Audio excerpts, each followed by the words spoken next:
Thank you, Maclis, and good afternoon. I am delighted to welcome you virtually to UMass Boston's Community Open House. At its core, higher education is where young people and returning students begin to deepen their unique ways to explore the world, acquire new knowledge, and learn more about themselves, all essential to preparing them for careers and for life. Know thyself in order to serve, as Plato said. Our job is to provide beacons with what they need to make the most of their time in college. This means many things, ensuring that they have professors and mentors who care about their success, challenging them to find what they love, encouraging them to learn from the diverse life experiences and backgrounds of their peers, helping them grow in confidence as students and as people. And it also means creating opportunities for engagement with community partners to work for the greater good.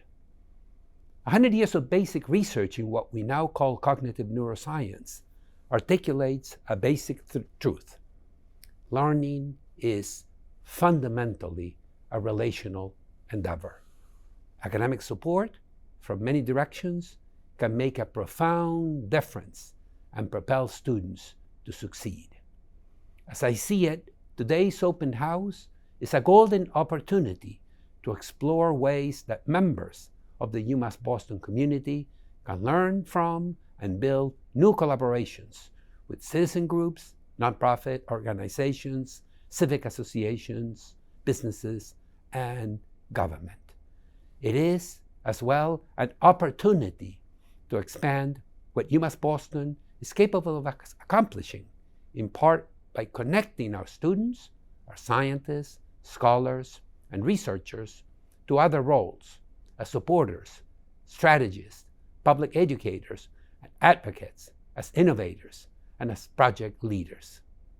In fact, this is precisely the kind of broad-based talent ecosystem we need to take on today's defining challenges, such as mitigating the impacts of climate change and advancing health equity, shared challenges that require shared solutions. No single actor, no single sector has all the skills, intellectual capacity, and resources required to solve the existential crises of our times. No one academic discipline can provide all the answers, but together we can enrich the universe of ideas and advance a shared understanding of what it means to build a community and a city that serves the social, economic, and cultural interests of all, sustainably and equitably. Indeed, partnerships that inspire and spark the imagination with groups like the Dana-Farber Cancer Institute, Horizons for Homeless Children, Black Brown Boston, the CARE Coalition, and so many others represented at the open house today can and do drive academic achievement and career planning. With that, I want to thank all our partners for joining the open house, and my thanks to our Office of Community Partnerships and other sponsoring units across the university for organizing this important event. My best wishes for a productive afternoon. Thank you. Go Beacons.